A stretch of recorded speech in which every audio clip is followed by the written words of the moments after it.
Show lineup for you. We have our friend Jesse Rutherford, who is just a great dude. We like Jesse Rutherford here at the I Love Seaville Network. We have Jim Andrews, who we're meeting for the first time today. He's the candidate, Albemarle County Board of Supervisors, Samuel Miller District.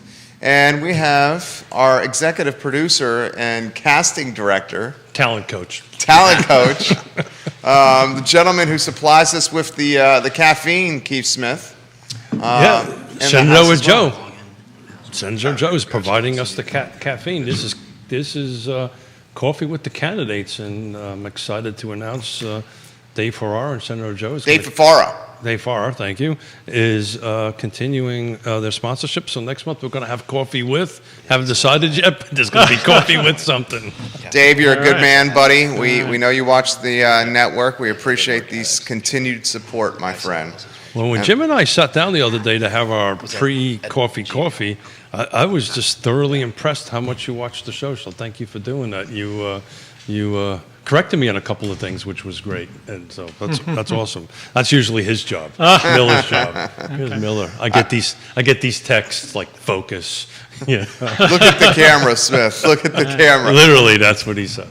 So it's going to be a good show, guys. Questions already coming in from Mr. Jim Andrews. We will get to these questions here in a matter of moments on Real Talk on a Friday, sponsored by the good buddy, Dave Farrar. Dave, we love you, buddy. Judah Wickower is our director. He is our North Star and often our moral compass. Jesse Rutherford, before we start the program, how are you, my friend? I am doing wonderful. Yeah? It's been a great week for me. Very busy and some exciting things for Nelson County coming. So. We hope you allude to those today. And we'll leave it at that. Yeah. Jesse Rutherford is a stakeholder, a positive influencer, and a gentleman who bleeds Nelson County through and through. He's made tremendous progress in a number of different realms within the jurisdiction, in particular of late, broadband. Absolutely, man. You're crushing it. We've crushed it. Yeah. Yes, it's past tense almost, but we're going to make it even more of a exciting tool here in the coming month at our next Board of Supervisor meeting, hopefully. I'm going to throw this out here to all the, what do you call the folks from Nelson County? Nelson Countyans? Nelsonians, typically. Okay. You know, for the people in Schuyler, I call them Schuylerrites, okay? So you remember that? Okay. For all the Nelsonians out there, home values have increased in a lot of part to this guy right here. Yes, your home values have increased, and I'm going to make sure that we equalize the tax rate so that we're not... we're going to go down there today. Yeah, huh? yeah. I'm ready. I know you are. I mean, I'm ready. Truth be told, I mean, those values in some areas have gone up. I mean, it's like 40, 50% in some scenarios, sometimes 100%. I mean, assessment over assessment, so that's some pretty serious changes. Creating more value for my constituents is always important, but we don't want to hit them on the tax bill like that either. You know? Well, you guys were, during COVID, you guys were the only one that kind of had a residual, right? Yeah, yep. Couple.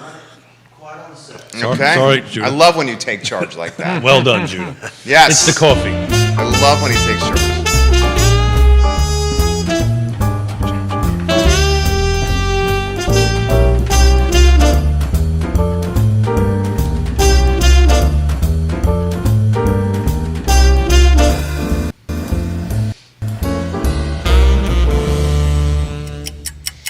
Good Friday morning, guys. My name is Jerry Miller, and welcome to Real Talk, an insider's guide to real estate, life, and the pursuit of happiness. We're live on the I Love Seaville network across Charlottesville, Albemarle County, the Samuel Miller District, Nelson County, the Commonwealth, the country, and the world. And today's Friday program, Coffee with the Candidates, presented by the very good friend, Dave Farrar of Shenandoah Joe's.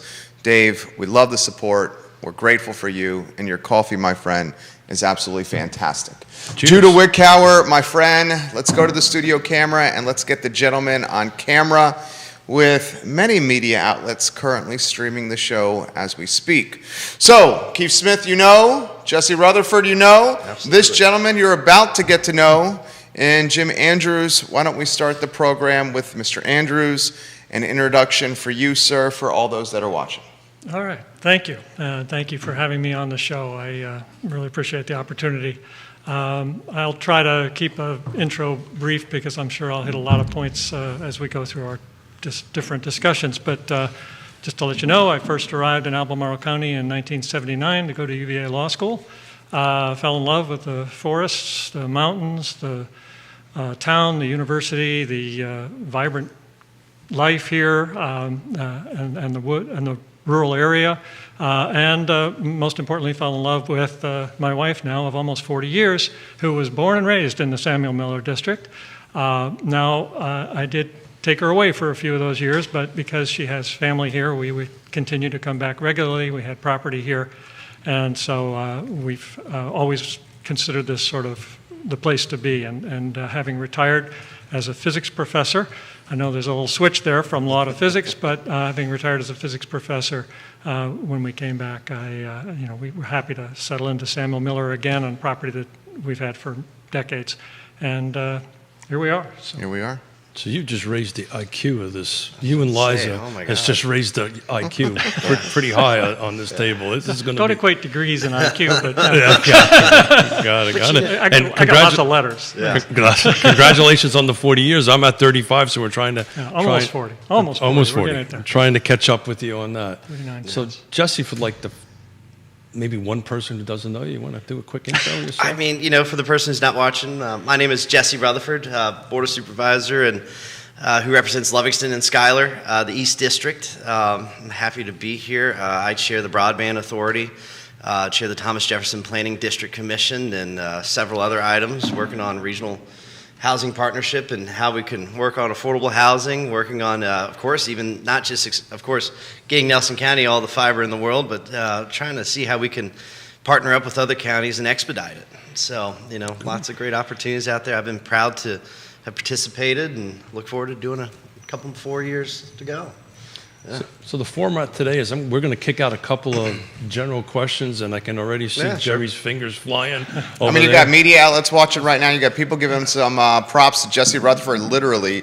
Jim Andrews has got a handful of questions out of the gate already for the candidate. Right. Keith Smith, it's going to be a hot show. It's going to be, brother. So, Jim, we're going to start with you a little bit. So, pretty lofty question. What made you decide to do this? What made you decide to throw your hat in the ring? And I know there's some clarification you'd like to give on that. So what made you throw your hat in the ring? There are different ways to answer that question, blame it on COVID or something. But Well, those degrees you have. My wife will tell you I'm a worrier.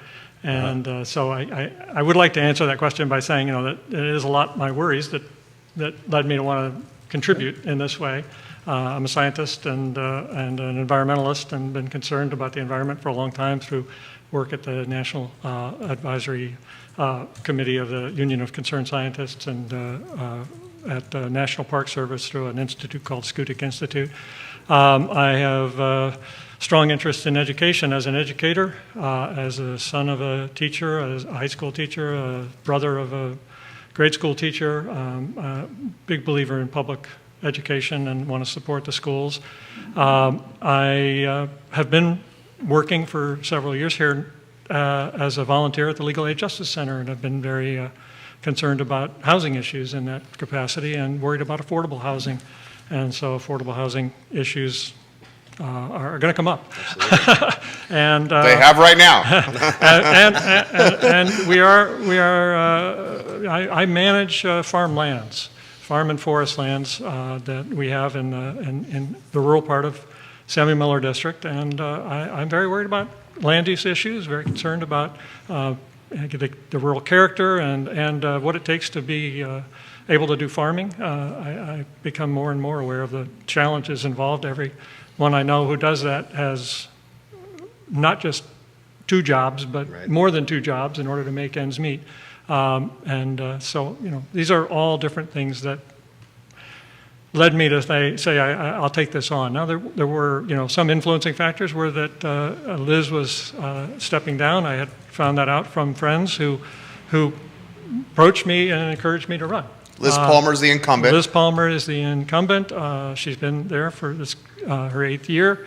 And I think she's done a great job, and I'm very happy to have her endorsement. And we talked about a correction. As I was hardly handpicked, I approached her when I had heard that she was stepping down, and had been approached by other people suggesting that I run, and I wanted to learn more about the office and what was involved. And I'm still learning. Well, you're going to be learning constantly. I've been doing this for quite a few decades, and everybody, and Jesse will share with this, you're learning every time. That you're doing. Every meeting. So, Jesse, top 1 or 2, 3 things you accomplished in your first term, and maybe what you want to accomplish in your second term. Yeah, so of course, you guys were some of the first to hear about us getting universal internet connection, guaranteed fiber internet access to every home that didn't have anything close to a gig available. And so all the homes, which means all the homes in Nelson County are going to have access to, fiber internet, and that's a very exciting. It's by 2023, right? Oh, yeah, and hopefully we're going to be shaving some time off. Do we want to? Hopefully we're going to be shaving some time off. I'm trying to bait you a little bit, buddy. We'll get there later, but that's one big accomplishment, A couple other big accomplishments in my mind was, of course, partnering up, getting the library done in Livingston, helping to create some more vibrant township there, and also expediting and trying to make a plan for revitalizing the Livingston streetscape. I hope that in this coming spring that we're going to have some pretty solid plans and start asking for some solid dollar numbers too, on top of all the grants we've asked. So, that's big piece of it. And, I can't go without saying, with Schuyler's getting some of the largest investment in that community that's had since the 70s. So what's the investment? It is getting fiber internet throughout. Wow. It is getting I think it's a 180-foot cell phone tower, which that place desperately needs. So it's going to be getting that infrastructure. You get some water and sewer improvements. And we're doing some water and sewer improvements in there. Just not only to update that, but to improve the environment. There's some definite improvements for a system that's from the early 1900s. So we were doing some 1970s reference with the Area Broadband Authority ABA, but the other 70s reference is the Waltons Museum. Absolutely, so for those family. Those have not been up there, it's a pretty neat little visit to go see where John Boy grew up. And it is so awesome just to see the Walton Museum, and of course all the hard work that Carol Johnson's put in creating the not exact replica, but as close enough as you can for the actual Walton's home. I do suggest everyone take a chance, get down to Schuyler, check it out. And with the new investments in that community, I'm really excited to see the future. I think it's got a good potential to be a midway point for a lot of people in Charlottesville and want to raise their kids. So hopefully we're going to have some. Well, when the soapstone plant was operating in the 1800s and 1900s, it actually had more folks than the city of Charlottesville. It did. As most folks don't know that. Schuyler at that time, something that's really important to know, it was immune to essentially the entire Depression because you had jobs out the yin-yang out there. I mean, it was like several thousand at any given time, and for that, they actually were driving people from different parts of Albemarle on the train, dropping them off for work, so that they can get the job done. It was thousands of jobs. And people don't know that there was actually a train that went from Charlottesville to Schuyler, right, or somewhere else. Somewhere in the Albemarle region. Picked people up, dropped them off. I mean, it was. I mean, truth be told, Schuyler was the backbone of Nelson County for many decades, and was responsible for what Nelson is today. I got something for Jesse. We got a lot of stuff for you, Jesse Rutherford. I bet. Already on the feed here. All right, so this is from Tanya Lynn. Is it Bodick? Tanya, thank you for watching the program. Jesse Rutherford would have my vote if I was in his district. He works hard and he loves his county. That said, I'd like that Firefly to come to my area much quicker, but I'm thankful to know it's coming. Yes. So, Tanya, I think about you all the time in that road that you live on. I will say it's just a few houses away from me, as the crow flies. And I think a lot of those areas in between. Of course, we've really struggled in trying to get those not high-dense populated areas fiber, because obviously you want to get the 20 people per mile, et cetera, et cetera. Tanya, you just stay tuned, because in our November Board of Supervisor meeting, we're going to be making a very exciting, hopefully, deal. I ain't going to knock on wood now. And I will say this is going to expedite a lot. And there you go. Yeah. That's fair. Yeah. I like that. Yeah. Jesse Rutherford. Jim, you got some coming in. Are you ready to rock and roll? Shoot me. You ready? All right. Let's start with broadband. Albemarle County, southern portion. Where do you want to start with that? You got 3 voters asking about this on the show. Right, and it's a very high priority, something that I think we're a little bit behind the 8 ball. Obviously, Nelson County's done a great job. Fortunately, we do have ABBA working with a consortium, and the consortium, I think, will help smooth things over, get things going a little faster to the various areas. I don't think it can come fast enough. I think there's going to be a lot of competition for workers, a lot of competition for equipment, and we need to get the ball rolling and get that locked in so that we can perform. I feel for the people of my district who live in the southern part, but even where I live, which isn't that far from Charlottesville, not only is internet horrible, but we also have issues with cell service, and we've had some serious issues with landlines from time to time, and there's limited amount that sometimes the Board of Supervisors can directly do for some of these things. Obviously, the broadband is an area where we have some impact, and I hope, if nothing as a bully pulpit, we have some impact in terms of other services as well. So, Well, Albemarle County with our lovely ABBA, and I just can't get this Dancing Queen song out of my head. I know Jerry will not sing. No. Thank you. But it's moving forward. A lot of folks don't know that, and we might want to try to get that out. There is now a relationship between Dominion Power, Firefly, and frankly, what it is a finance. It's a money thing, right? Oh, yeah. Right. So everybody's. I think it was like $300 million. It's a huge pot. There's definitely a pot of money that everyone's chasing, but Sure. we're going to get some of that, and Sure. it'll help things happen. Yeah, I mean, with the TJPDC, I mean, our partnership there, I mean, that's going to hopefully be a huge chunk. Yeah. So that's the Planning District Commission that this gentleman happens to be the chair of. Right, and you're on. There was I'm just the treasurer. I'm supposed to bow every time I say that. Jesse, Right. Yeah. giving you for you right there, and it's valid Thank for you. I appreciate that. More. Do you want to finish the thought? Anything you want to add there? Do you want more commentary? Yeah, more Questions? commentary. I mean, internet's super important. I mean, I'm going to say that, I started this by saying that I worry about the environment, I worry about education, I worry about equity. Tell me where broadband doesn't hit every single one of these issues. I worry about business. I worry about things that really do have a broadband could have an impact on. Obviously, everybody who was in school and had to try to do school remotely, broadband made that accessible, and it made it unfair for some people who didn't have any access. So it's an equity issue. People work from home; they need broadband. It's going to help relieve sometimes just traffic and roads impact because people can work from home and can do things from home. Broadband.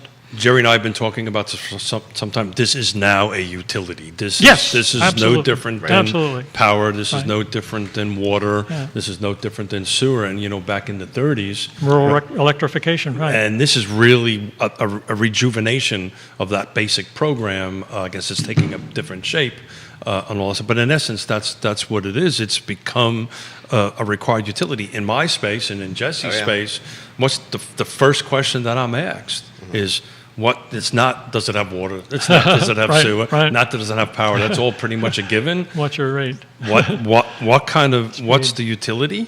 Excuse me, what's the broadband and what's the upload and download speed? Right. That's right. Right. Right, because you can have broadband. Oh, yeah, and but- that's actually a big issue because we do have a lot of places where they say, well, it's broadband, but, if you don't hit at least 25 or Right. more, you're not there. And sometimes they say it is, and it's questionable. So I think there's going to be a lot of data to look at and a lot of cooperation, I think, by people who live in these areas to make sure that we know what speeds they're really getting.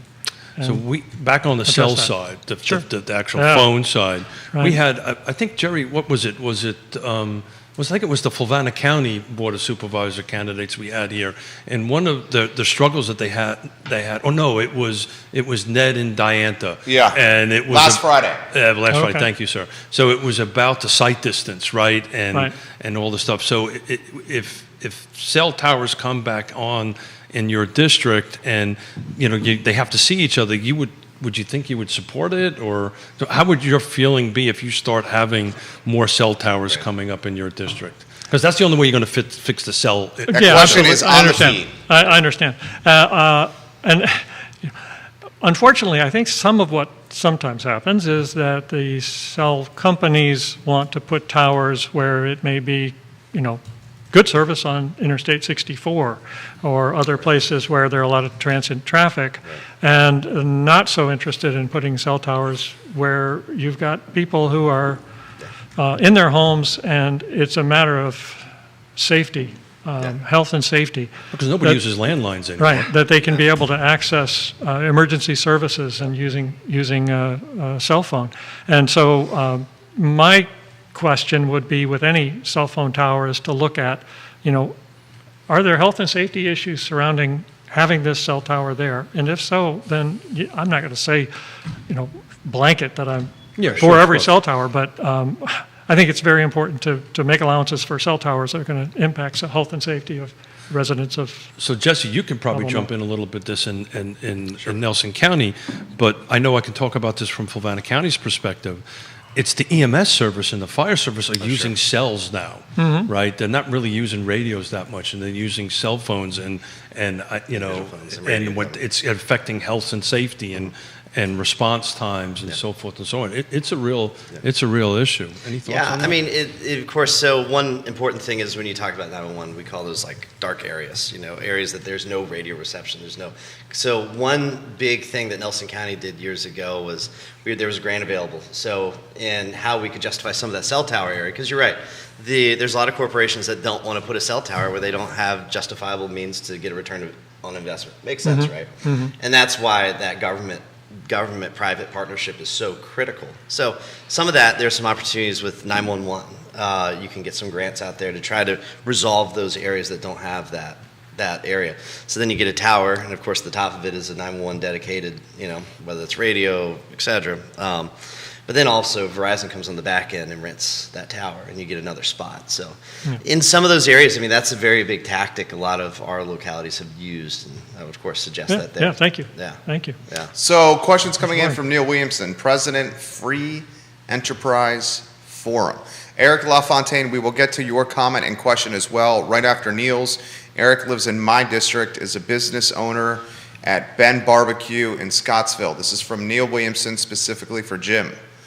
How does Jim feel about expanding the development areas that were established in 1980 to create more affordable housing? Hear, hear. Well, Neil, You knew this was coming from Neil. I suspected it was coming. I'm aware of his white paper, and I do want to emphasize that I'm not a big fan of expanding into the rural areas arbitrarily.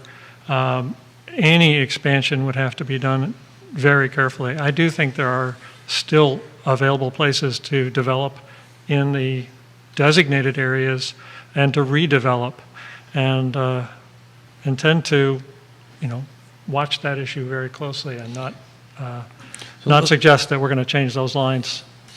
So let's play into that. Let's expand that a little bit because yesterday I did a moderation of the Regional Housing Partnership. We were talking these same topics.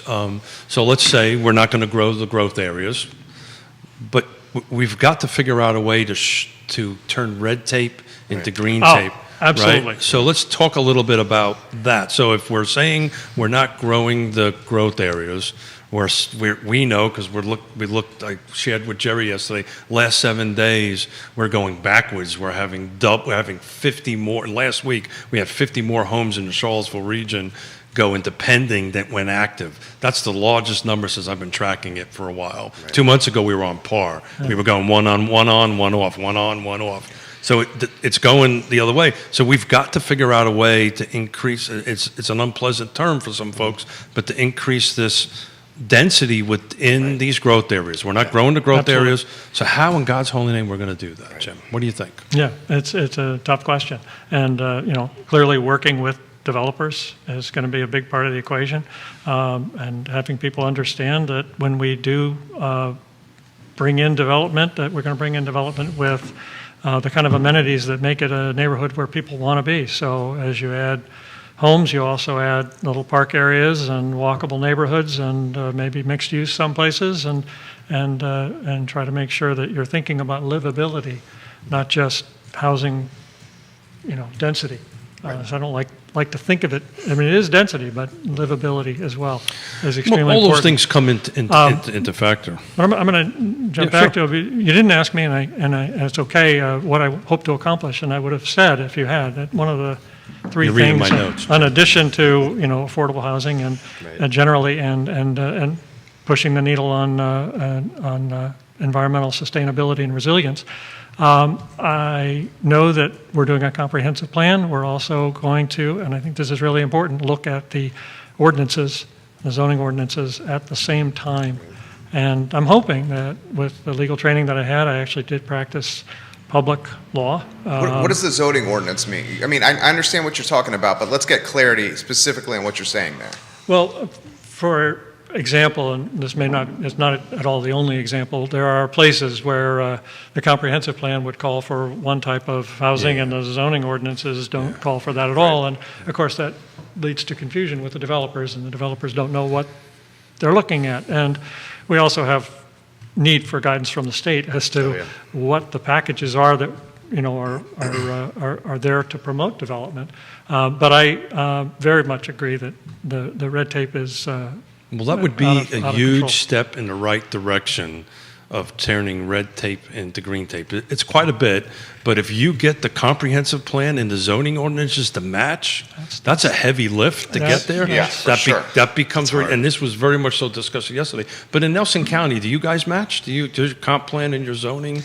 So no, I mean we talk about that regularly. I mean my goal this coming year, and I was going to touch on it, is to redo the comprehensive plan, and we have to look at some. You of have to those. do it this year, You right? have to- Well, we have to do it, but we also haven't really done it well for 20 years. Well, let's clarify that, because yeah. all you can just You could just rubber stamp and just change the line, but we need to really do a solid change. Because, Well, you're going to have to. You guys are growing like crazy. Well, it's a weird grow because overall we still shrunk. It's kind of a strange thing in Nelson. Population shrunk. Population in Nelson County shrunk, and it was so it's this strange. It shifted though a little bit, didn't it? Become more affluent. Yes, I would easily argue that the demographics on the western side of 151 was a huge influence in the average median income. But overall, actually, Nelson actually shrunk, and it's kind of a weird situation. You had Afton shrink in population, which kind of blew my mind how that happened, and then. But we had some more affordable areas, such as Shipman and Arrington, that actually did grow. So, it makes it a point where, hey, we need to emphasize, the other side of 29, where can affordable housing, and of course, it's hard to use the word affordable housing without the word density being nearby. That's Well, you have to, because it's the only way you can do it. And well, there's two ways. It's density, and then it's going to have to be heavily subsidized. heavily subsidized, and sometimes it's both. Yeah, correct. So, it's an interesting situation. Well, why it's important, Jim, for this conversation, because, Sure. I mean, let's face it, more than likely you're going to be sitting behind the dais Right. come January 1. There's no opposition. Yeah. And his wife voted. No, we're not We sure. don't know how We're she not voted. 100% sure if his wife voted. Yeah, we were joking off air. As long as you get one vote, you're good, and we're not so sure about your wife.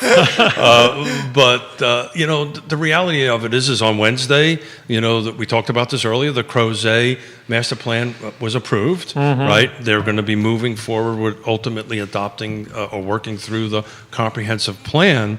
But just to focus on the Crozet thing for the moment, most folks, the plan may have been approved, but every single one of these parcels that we're talking about have to be rezoned. Yes. Right. Right? So it's important for folks who may not be familiar with the system that everybody kind of gets another bite of the apple.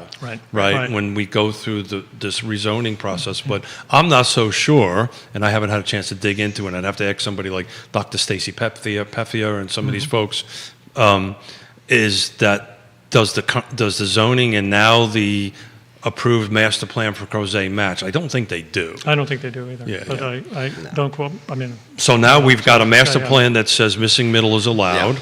right. Right, but we don't have a zoning that Yeah. allows for it. Right. So this really Middle didn't density. Doesn't mean accomplish very much, Yeah. right? Until you change that zoning. Your Right. comprehensive plan is just words on paper. Have you been through any zoning changes in your county? Not during your tenure? We've changed minor things, Yeah. just definitions. But Yeah, we talk haven't. about how complicated that is. It's not easy. It's actually you're going to get a lot of public feedback. I mean, look at what Charlottesville's going through. I mean, Yeah. gosh, Well, hell, that's just And the that's just comprehensive a comprehensive plan. That's Yeah. not even in the That's zoning not yet. even the zoning, which is actually the meat and potatoes. Right. The comprehensive plan is just something nice that you look at. When you want to change things, you got to get in the zoning, and that's Comprehensive plan is visionary. yes, As a lawyer, Yeah. the zoning is the teeth of the The legal- law. This Yes. is what you can do and can't do. yes, yeah, and so it's very, very. It's a tough one. Right. I want to clarify too that, we talked about red tape, green tape. It's not a question of just green tape to approve everything. Sure. Sometimes it's going to be making it very clear that this won't happen. So don't waste your time Right. trying to worry about, well, can we do this? Can we do that? Let's say this is what's negotiable and what's not. I mean, not that everything isn't somewhat, but I don't want to. So as a recovering developer at the table, Right. that's all developers want, right? Just Right. give me the rules. Right. Where's my Right. boxes? Right. That's What can I do? that's What we can I need to do? Right. Let's clear up the confusion.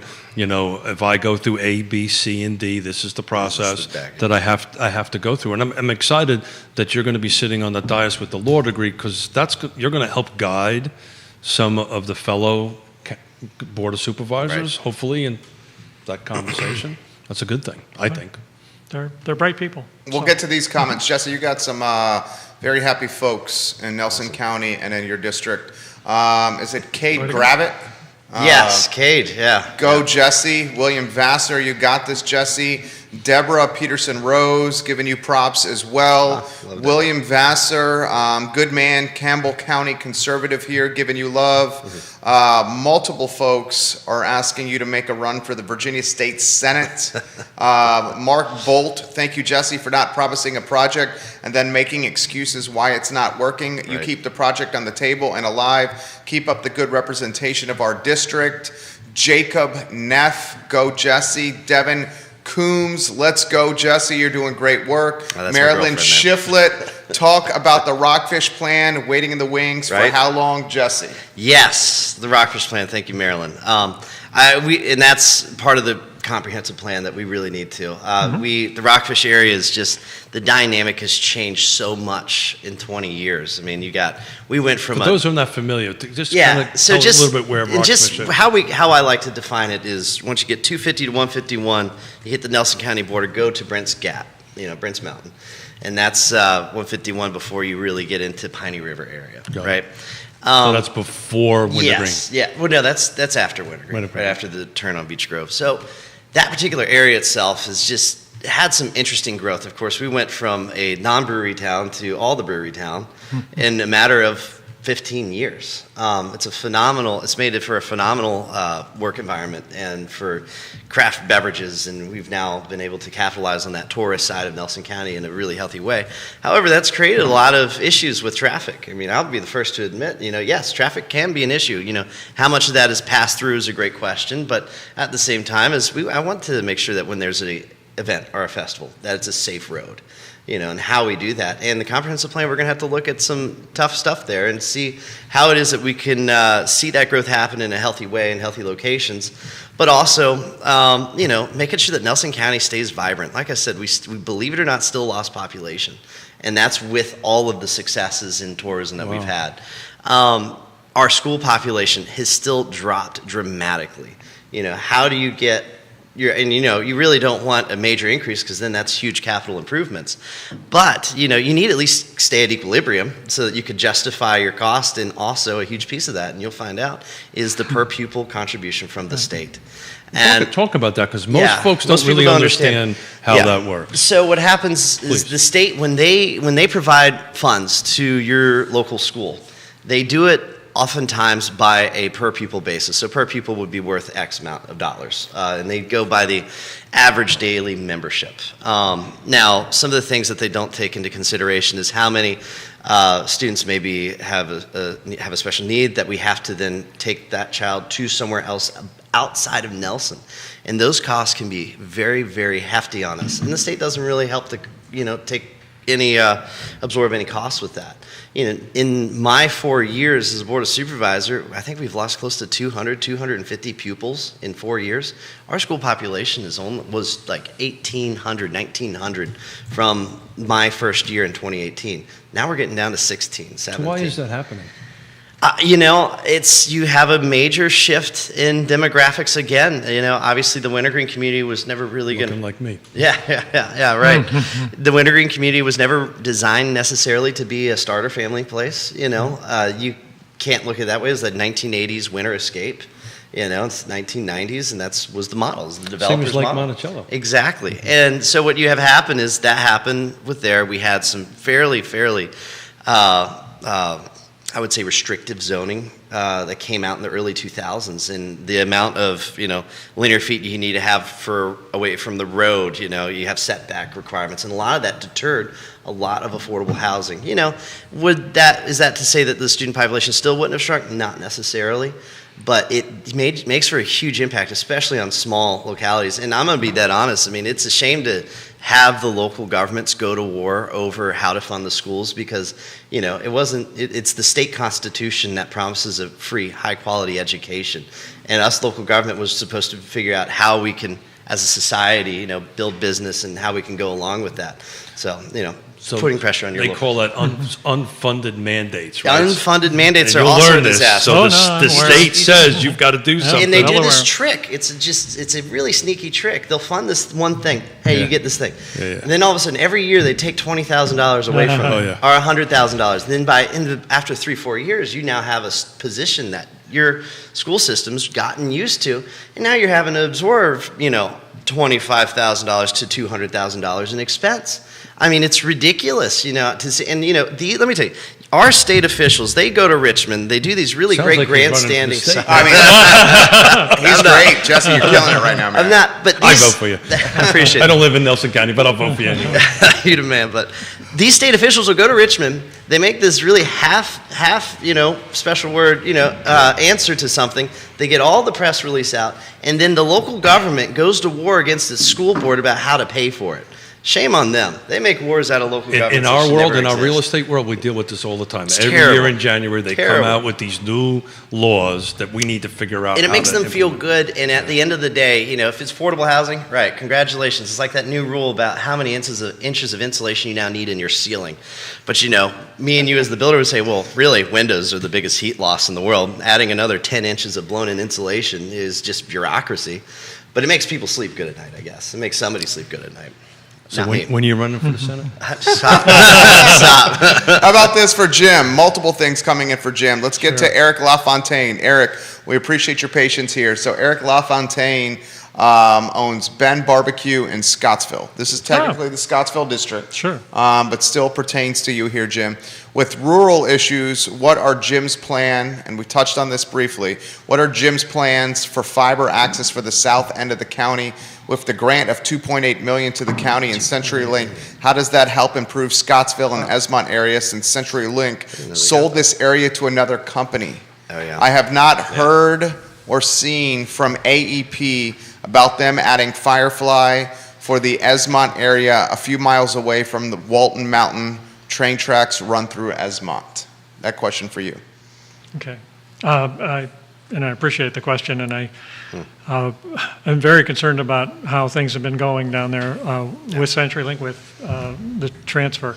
My understanding, and I've got a lot to learn about how the broadband world works, but my understanding is that, ABBA and the consortium will be able to work with areas that do not have broadband, Right. and bring it in regardless of, whether it previously had been designated for one particular carrier, if that carrier is not providing it. Which is one of the reasons why I think it's going to be really important for people to let us know what kind of speeds they're getting, so we can be assured that it's really broadband that they're getting. These are areas where we're going to bring in broadband with whoever can provide it. And there are going to be a lot of pieces coming together, because some of the fiber is actually being laid through Dominion. The power companies are putting in In their easements. In their easements. main lines that are leading then to the residential lines that go in afterwards. So So I would encourage Albemarle Broadband Authority. Also, the Planning District Commission has a broadband authority, which is more regional. I literally, as those who may have watched, handed an article over to Jesse to read. So there's some great information on it, which I pulled off this morning to talk about what broadband and what's coming in here. But look, this is something we've been preaching on the soapbox forever on Real Talk, and Jerry and I for 220 shows. How many shows it is? Get involved. The sources are there. Right. Watch the meetings, and I'm constantly amazed at the Planning District Commission. There's literally nobody when Jesse calls for public comment. So please come in. There's a lot of discussion that happens at these. A lot of good information. And constituents have good ideas. Yeah, absolutely. I think that's under actually your constituent isn't doesn't have a break. No, they actually have sincere and high quality ideas that we always. Sometimes we miss because we're stuck at the 10,000-foot view and forget what's on the ground. So listening to your constituent on how to address some of that is always, please. I always come away a little bit smarter. Yes. Which doesn't take much for me, but Yes. Oh, stop. This is from Carolyn. My mom's lived in the North Garden area her entire life. She is now 87 years old, and health is a big concern. We are close, about 25 minutes away, but 25 minutes can still be a long time when it comes to health issues. She does not have a working phone line and relies on a medical alert button for health and safety. And when that is not connected to the internet, she has no one to make sure she's alive and safe. So that's a comment that she left there. Neil's Thank you. 2021, this should not be happening. No. Yeah, it should not be happening. That's- So this is from Lauren for Jim, and we thought this was going to come on the feed. Mr. Andrews, please offer your strategy or your vision for Biscuit Run Park. We live down 5th Street Extended in Mosby Mountain, and it would be nice to use the park that is across the street from our neighborhood. This has been going on for years. It's been going on a long time. For 2 decades. Well, yeah, it's a complicated acquisition, I think, and making it a reality. My knowledge of this particular issue isn't as deep as it probably should be, but it is my understanding that there are appropriations that are making this a reality. It's just taking a lot longer than it probably should have. And so Biscuit Run is coming online. Put it Jim, that way. I was just thinking of the comment drinking from a fire hose. That's kind of what you're going to end up doing That's all here right. That's all right. pretty quickly with all these complicated things. I will add something a little bit to that.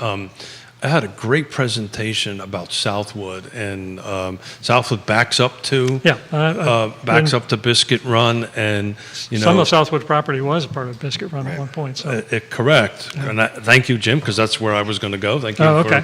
But look at this, chemistry's working.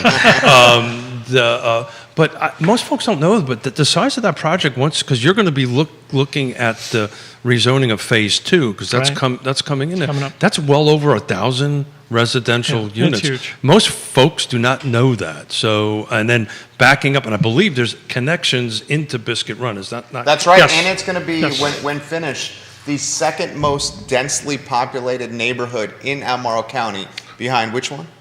Well, Forest Lakes, according to It's never Mr. one. Neil Williams. We just learned that. We learned that. On Real Talk. Neil Williams tends to correct us regularly, Yeah. which good thing. we need. Forest Lakes 1, and it sounds like Southwood's going to be 2. Southwood would be 2. It depends on what the ultimate density is going to To say, be. how many is it? right. But the neat thing about Southwood is it's going to be mixed income. Yeah. Right, which is pretty unique. It's going to be a pretty large project out that way, and I think the success of Biscuit Run and the success of Southwood are interconnected. Would you agree with that, Jim? Yes, but I think Southwood is a entity unto itself. Sure. I mean, it's a very large, ambitious project. It's a tremendous potential. What's the largest habitat community in the United States? Yeah, That's amazing. How many is it? but it is a big project, It is and a there big are project. many issues that have arisen as they've gotten boy. started with what was underground, and not being course. surprised that, Yeah. that there were issues. So there, it's not an inexpensive proposition either. So it's how you deal with these surprises is what makes the difference, and Right. I'm confident that. I mean, my hope for Biscuit Run is that it's not, just obviously connected to Southwood, but becomes interconnected to the entire urban ring, if you will, through, connections to the Ravenna Trail and other trails, so that we have as much interconnectivity among our parks in that area as we can. Well, you said our parks, and I think, Jerry, you might want to give a quick history for those who do not know the history about Biscuit Run and about a 2-minute or minute version of it. I mean, I'll give it to them in Cliff Notes, 20 seconds. 20 And you can offer some perspective on this too. Sure. All right. Hunter Craig, the developer, the businessman, the multifaceted entrepreneur, formed a consortium, if you may, and took some private investment money, and the plan was to develop Biscuit Run into a nice little neighborhood of single-family detached homes with amenities like the park as the focal point of the neighborhood. And then what happened, Keith? Oh, yes. The time of great unpleasantness. Yes. Unpleasantness. I can't even say it, Neil. The time of great unpleasantness happened, a.k.a. the Depression of 2008, 2009. Thank tough you. time. Thank you for not using the word recession, because in my mind, It was a depression. It was a It was a depression. depression. And then next thing we know, there was, for lack of better phrase, a bailout. And the bailout included some tax credits, if you may. The Commonwealth offered these tax credits as the bailout. And then the Commonwealth, who's not in the business of running localized parks, chose to get Albemarle County involved. Well, it was a little bit different than that, right? And Jim, you can jump in because you really know the history of this a little bit on that end of it. The state just decided it didn't want to do it. Well, it just decided it didn't want another state park. Right. And talking about, as we said earlier, about these unfunded mandates, the state went, here you go, Albemarle County. Good luck. Yeah, there's the land, build the park. And didn't provide the financing or the mechanisms. And that's kind of where we're stuck at the moment, right? That is where we're stuck. This will take up a substantial amount of money to turn this into whatever the current vision is. Well, and the most frustrating aspect, and I'll get out of your way here, the most frustrating aspect is we have a park that taxpayers are paying to maintain that they cannot use right now. That's what's happening. Because tax dollars are going to not maintaining it like it's a public park, if you may, but there is maintenance going on in this park, and we cannot use this park. There are probably some people using it, but yeah. Off the books. Off the Off books. the books. No, There's a couple of neat bike trails. In There's some biking trails there. well, Yeah. Not open to the public. I'm trying to remember the details, but I know there was a pot of money that was expected to come in to pay for that, and it didn't happen. Monies that had been set aside for other parks then got moved over to do Biscuit Run Park. And yes, it is on the books and it's not really open, but it's happening, and I really honestly the believe number it is will substantial. be there. The number is substantial Yes. to turn this into something, and that's where we talked earlier. These I'm using the term unfunded mandates, but the state did not do Albemarle County a huge favor by handing this off to you all and not funding it, and somehow or another. That we've got to come up with the funding so we can move this forward, because Jerry's mentioned this more than a couple hundred times. Talk about raising revenue, right? Incremental revenue. I mean, if that was a state park, you can hold, biking, mountain biking events. Sports tourism. Do a private-public partnership with Corn Capshaw and have a little music venue over there, a Fridays After 5 type setting where people pay to enjoy music and that money goes to the county. I'm a businessman here and very libertarian in my thinking. You, I know, embody that as well, Jesse. Why not create an opportunity for incremental tax dollars with... How much acreage is it, Keith? I mean, we're talking thousands, like huge. It's ginormous. I mean, I'm trying to. So, by the way, Jim, I'm not allowed to use that word. Huge. Can't say it. Sorry. That is the fourth rule on Real missed that Talk. one. Smith can't use that word. Okay. I mean, I think it's a great idea, but Nelson County is going to beat you to doing sports. Well, that's what I was just about to go to. No, I was just about to go to. Seriously, Jesse, what do you've got in the works that's similar to something like that? I mean, as we talk about how to attract younger families, to Nelson County, both it's about retention of, families, and also how is it that we can get a family that wants to start their life in Nelson. So you want to do like a live, work, stay, like I think work is going to be an interesting concept with the work from home aspect. I mean, that's changed entirely how businesses operate now in Nelson and people. I mean, you got some top-notch executives who work in Northern Virginia, but now they're just working from their house, and they go up Northern Virginia a couple days a week, and all they got is a camera on them every day, So, other things we got in the works is looking at how we can create more opportunity for our youth. Our kids need more opportunity in Nelson. I want to see some level of a sports facility that. Man, don't do this to us. I'm already Jesse telling you. Rutherford. Listen, we beat everyone else around us to You the have internet, been. and we're going to beat y'all to this because I think it's going to be a great and opportunity. that whole marijuana thing too. You Right. kind of started that a long time ago. That was back in the Crushing. 1950s, Oh, right? got it, No, got been It's legal now, so Yeah, in case you yeah, want. Give go with the sports center idea. Sports center. So, really, we want to have an aspect where our Where would you put that? there's some very confidential conversations Got of it. where that might go. But Let me ask it a different way. It would be close to No. Jim's. Got it. no, Ugh. sorry, Jim. But we are kind of looking So that narrowed at it down a little bit. yeah, look in the middle. So trying to find a way that we can have that sport conversation and have our kids, have a swimming pool, have an outdoor swimming pool. We want to have that opportunity for it. We want to give more opportunity in the sports, athletics, because So you think that might reverse your numbers for the schools? You think? I do believe that will help us, create. And also, I want our youth to have more opportunity in that regard. I mean, they deserve it. I mean, if you grow up in Schuyler, you got to drive a long ways to get to any sports facility. Albemarle's not an option. Scottsville's not an option, really. So, somewhere near the school system so that they can participate and have a better, for some, it's an opportunity to get into college. For others, it's, about being healthy too. It helps encourage our folks to have a little bit healthier of a lifestyle. So, I love it, Jesse. I want to Yeah, throw. for sure. I'll throw this out there, and then Jim, your thoughts here. There is not a single youth sports tournament from In this a area. regional or multi-state faceted tournament in this area. Keith, you know this. Your daughter was a Division I swimmer. I grew up as a kid going to Charlotte for 3 tournaments a year. Mom and Dad would bring the credit card and open checkbook, hotel stays, restaurants, shopping, and then we would not tax the infrastructure, schools, roads. We would leave. Yeah. We would give them money Yeah. and leave. Yeah, and it's not loud. It's not an event. It's not like you got huge decibel issues on the outskirts. It's a bunch of folks out there having a great time, going to the breweries at the end to celebrate, their kids win.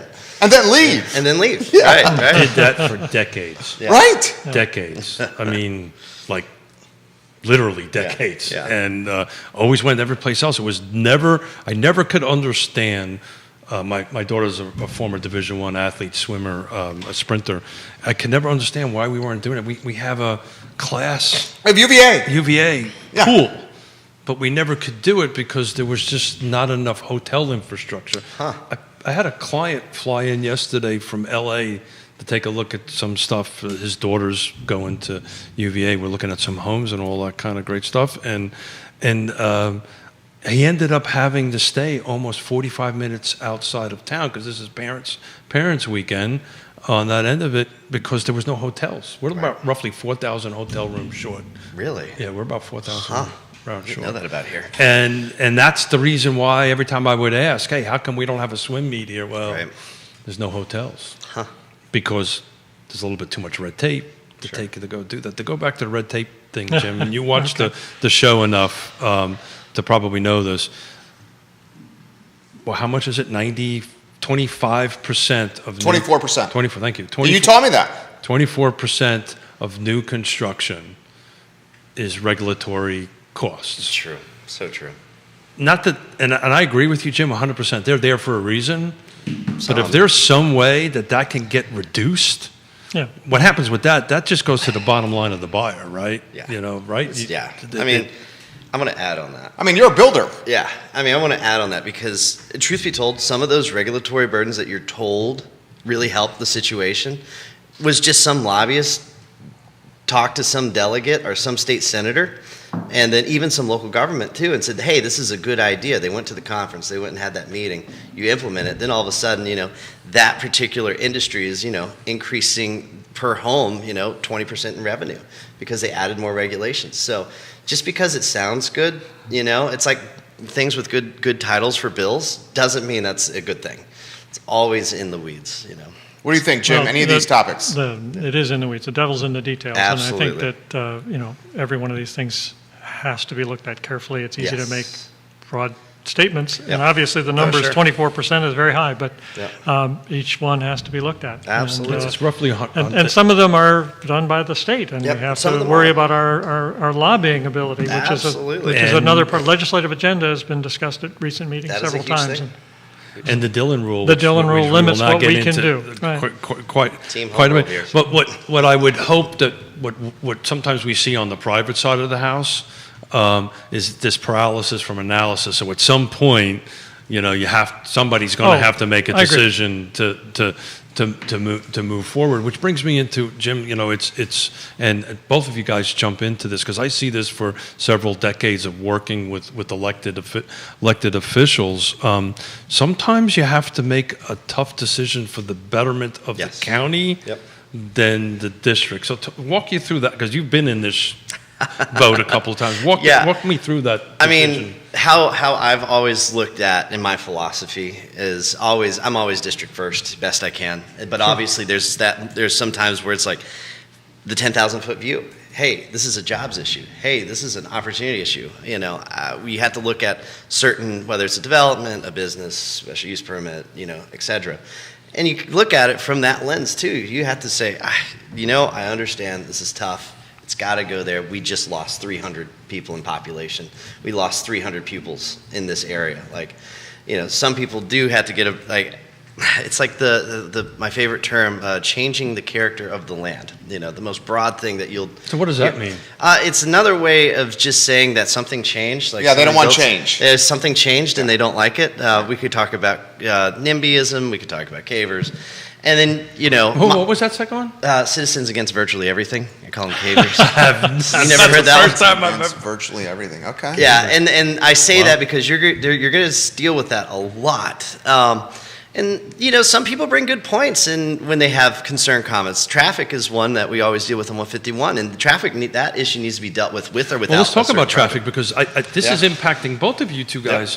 That roundabout starting at 151 and 250. It's going to be interesting. So talk about that. Why is that going to be I interesting? mean, roundabouts is not necessarily a new technology, but I'll be interested to see how a tractor trailer. I'm not an engineer, and I'll never Well, claim I'm a to big be. fan of roundabouts. Yeah, and I mean, you're Fluvanna. You got like 50 of them. He got the roundabout. Yeah, you got He like- was the you leader got on roundabout. that. So I have not seen it in that environment, how it works coming down Afton Mountain. I'm optimistic because we've criticized the engineers on that over and over again, and they're like, look at it. And there's some graphics they can show you of how movement works.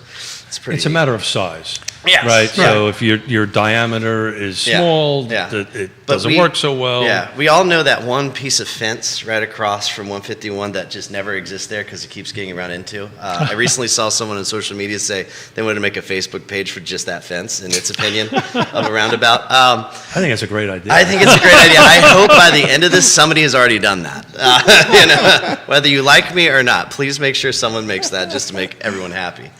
But yeah, I think I'm not an engineer, but I'm cautiously optimistic it's going to work for that area. What I'm trying to figure out is because I know a little bit about what it's going to take to build one of these It's not on, cheap. on these things.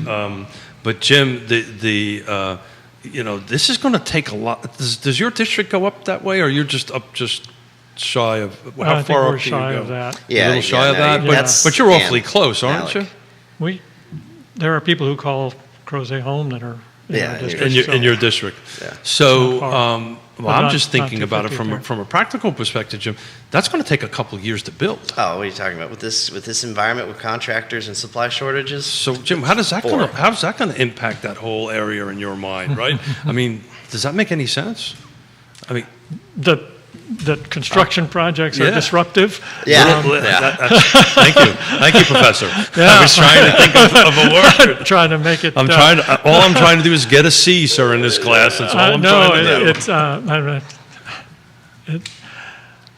It's complicated. I mean, I have to say I have to drive through the Washington, D.C. area on 66 You mean the parking lot? 66? regularly, and I don't know when they're ever going to finish construction. So, Right. that doesn't mean that construction's bad. There are going to be improvements, Well, they'll bring and a you bunch need of them. jobs, so, that's for sure. but over in it's that not area. about the jobs as it is about improving the Safety. traffic, Sure. improving Safety is safety, a huge thing. Yep. improving the flow, making it possible for people to get from one place to another. So we've all kind of agreed, as long as your wife votes for you, right, you're going to be sitting on the end of the dais. So you're a lawyer, you're a physicist, right? Did I get that Yes. right? How are these skills going to help you make decisions? Because you're going to be asked a lot of high-level things that you may, and I know a little bit about physics, engineers, and you're going to have to probably make some decisions without all the information. Oh, absolutely. So let's talk about how your decision, not politics, anything. What's your decision-making process look like? Right. Sort of the high-level view is in doing these things, being a physicist, being a lawyer, I had to work hard. And I couldn't have been afraid to learn new things because there's always new things to learn in both these fields. And I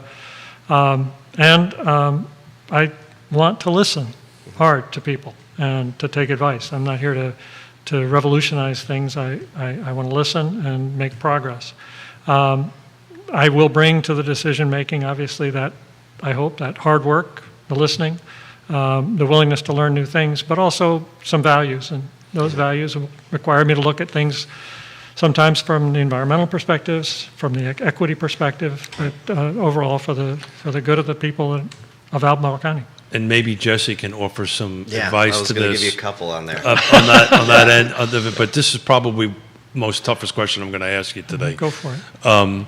You're going to upset half of the people and make other half happy. Every time. Well, the other half may even be Or lukewarm. lukewarm. lukewarm, Or just won't notice one way or the other. Half the people are going to be angry, then the other half will be, I don't really, ambivalent. And then you have all the outsiders screaming and yelling at you. Right. They're not even part of your Yeah. district. I mean, this is a big part of the job, right, Right. Jesse? So Absolutely.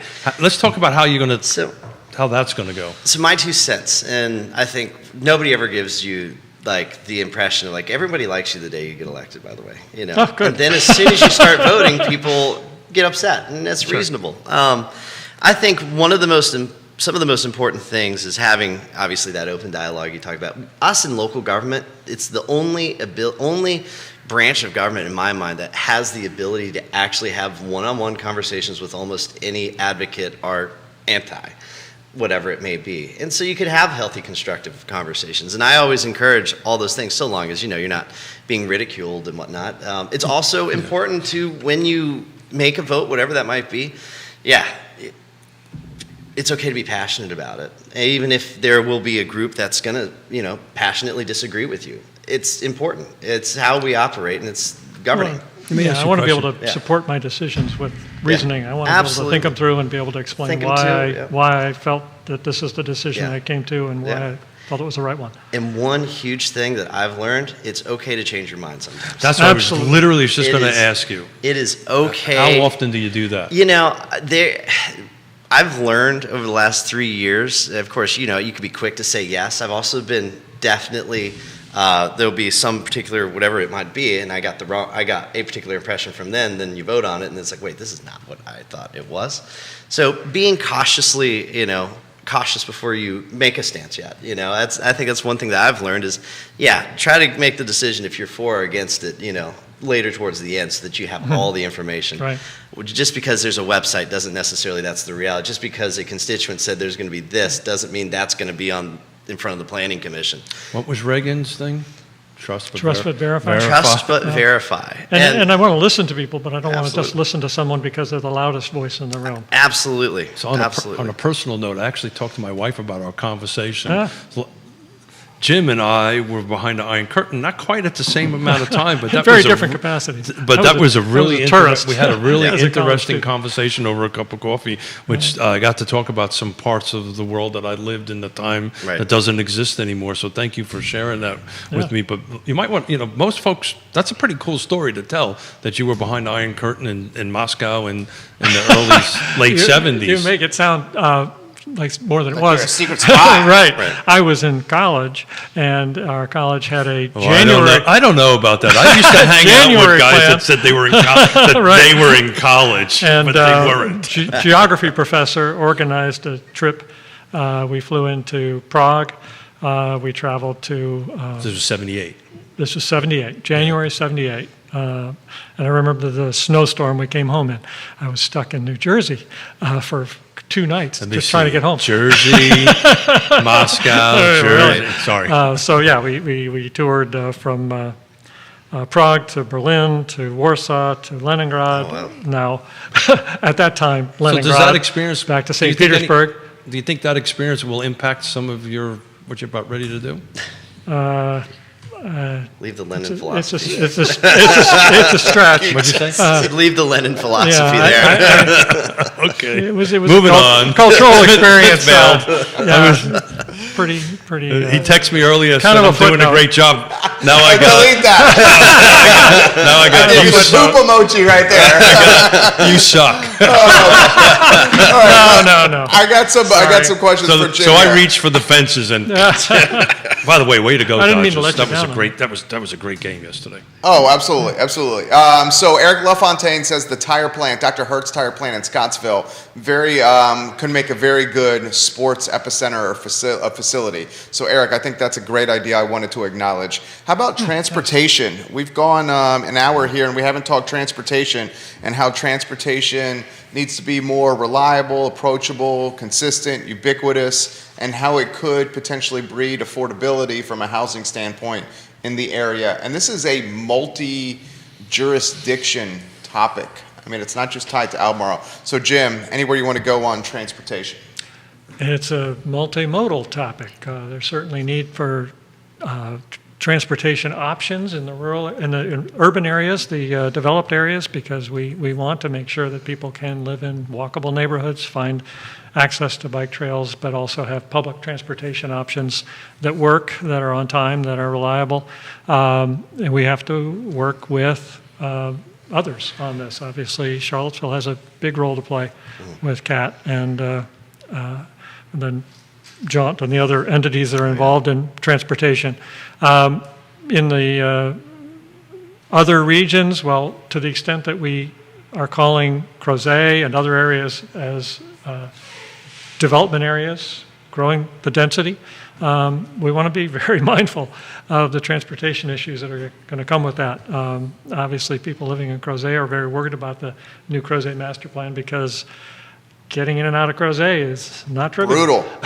Right. And so there need to be ways to address that. I'm open to ideas because Well, and that's an important one. That's the reason why the rezoning process is so important, because that whole conversation is going to end up coming up. But you've got this Crozet connector that Jaunt is doing, Right. Which is, I think it's Jaunt, right? That Jaunt is doing it, which is awesome, which kind of brings folks back and forth. I see that going back and forth. But I appreciate the regionality, and I think, Jim, you'll hopefully, I've always been promoting regionality. Nelson County isn't really in on its own. Fluvanna County isn't on its own. Albemarle County isn't on its own. Right. We're frankly all in this together. And I would encourage you, I know you realize you're going to have to represent your district and your county, but I would encourage you to look more regionally in your thinking and your communications, because it will, what decisions you make will impact me in Fluvanna County.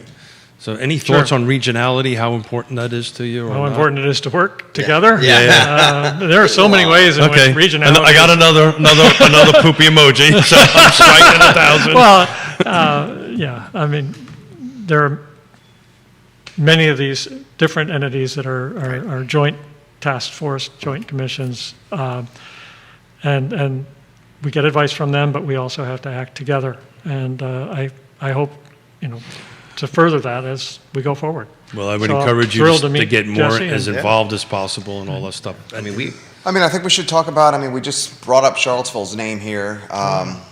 Yep. Choosing my words correctly here. Since I'm just batting 1,000, you want me to try it? Charlottesville's local government is going through some tumultuous times right now, and I think that's applicable and safe.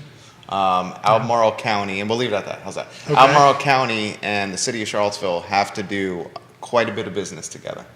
And how is this tumultuous time, this turmoil that Charlottesville is going through, are you concerned how that could impact governance in Albemarle County?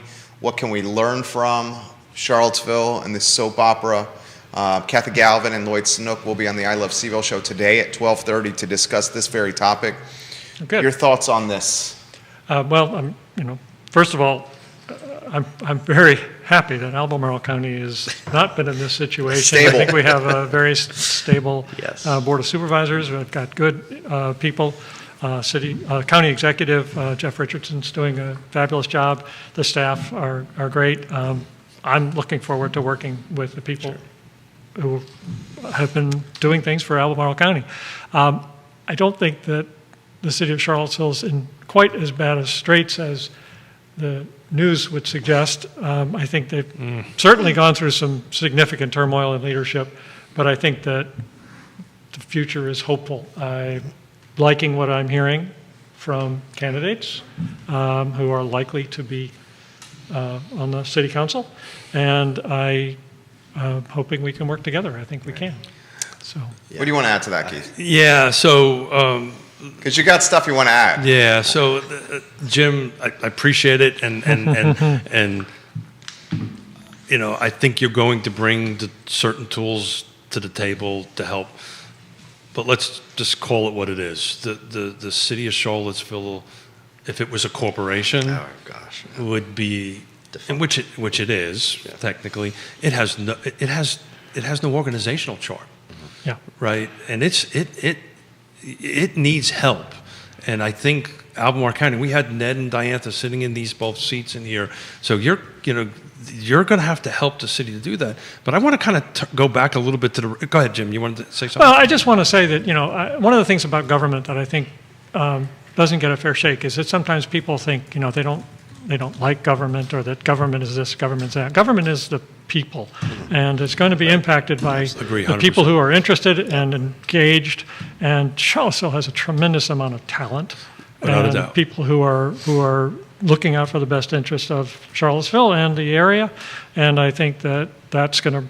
Well, we don't point fingers here, so I'm not Right. pointing any fingers No, or anything, and I'm like just that. I'm just trying to say I think we'll get past some of these Well, difficulties, but I totally agree that that's, Well, my hope is that your board and the new city council will be able, because I as much as you represent your district, that was going back to this regionality thing. Oh, you yeah. know, Yeah. Charlottesville and Albemarle are attached at the hip. And I'll have a next door neighbor who works. Name I will leave out. What he does I will leave out. But he works for the city, and he's. He's. I don't want to use the word demoralized, but he doesn't know he don't know who's in charge. Right. Right. Well, what I'm am not I sure supposed who's to in charge do? either. Nobody, Yeah. And so he's making decisions at this level that he doesn't know if it's what the city council wants Right. or the executive wants, because there's no structure in that. leadership Well, and this week in closed session, they're picking an interim city manager just to get to December 31. Yeah. And then the new council, the expectation is Pinkston and Wade are going to be on the dais. I think that's safe to say. With Pinkston and Wade on the dais, they then pick a more permanent city manager in January. So I think I know who this interim city manager is going to For be. now to December 31? I think I know You care it. to share? No, but all Because I I'm going to ask Lloyd that. Yeah, you can Yeah. I will not take the. All I know was this particular individual was supposed to be on my panel yesterday, and now he's not, and I got a different individual. So I'm putting Okay. two and two together. Okay, And that's what I okay. came up with. Right. But let's go back to red tape and green tape, and I want you to jump in here for a second. I had a conversation with a couple of builders in Albemarle County. So just something to put in the back of your mind so when you're moving forward.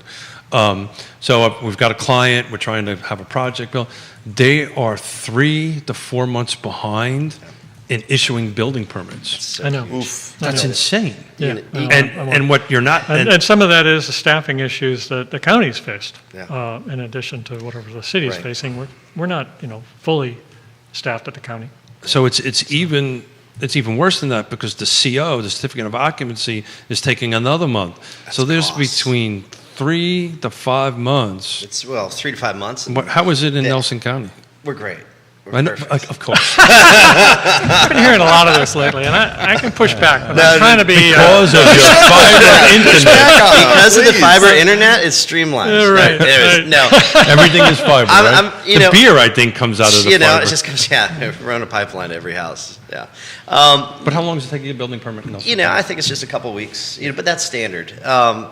Just to touch on, when you run into permitting issues, if you're in the affordable housing world, 3 months is a lifetime. Without doubt. Because somebody's job could be altered, somebody could get sick, their pay stubs get adjusted, then all of a sudden they're losing their permanent financing on the back end. It's 3, and that's just 3 months on top of the already think about the issues carrying with digging costs, right? That go back to this 24-25%. That's part of that. That's the carrying costs for that. And then you're floating so much stuff at that time, and all of a sudden, or currently, the construction industry, we are in such a supply and workforce shortage that you're adding months and months on jobs. I mean, at this point, then you add a 3-month wait time for a permit. Holy cow! That's before you even started touching the dirt. It gets it's very complex and it gets very expensive. So, if you're going to talk about affordable housing, you got to be making some adjustments. Absolutely. Yeah. Support your local building office, please. Right. We need the staff to be able to handle these things. We need the rules to be clear and make it so that the staff can do their jobs efficiently. How about the relationship with the University of Virginia, Jim? What would you like to see with that relationship? How do we optimize the relationship? We say often it's not the city of Charlottesville, it's the city of UVA. Albemarle County. UVA is in Albemarle County. A lot of people don't know that. Yep. UVA is Albemarle County. It's interesting. The client I was with yesterday, I told him that it blew his mind. Blows people's mind. Okay. Yeah. What would you like to see with that dynamic? I'd like to see stronger relationships, more communication, more representation, sort of the county on different aspects of decision making that combines the city, the county, and UVA. That said, I think very highly of Jim Ryan, and I think he's doing a good job. So I'm looking forward to being able to work more with UVA. Yeah, absolutely. What's the responsibility for UVA for affordable housing? What's the responsibility for UVA for transportation? What's the responsibility for UVA for leading vision in Albemarle County from a governance standpoint? Do they have responsibility? Are you asking a legal question or a moral question?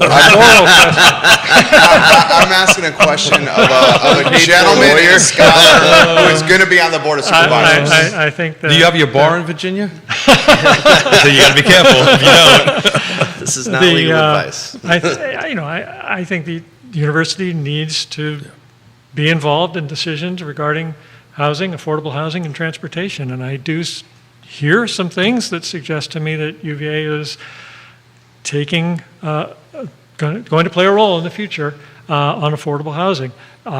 It's probably going to take longer than I would like, than most people would like for that to happen.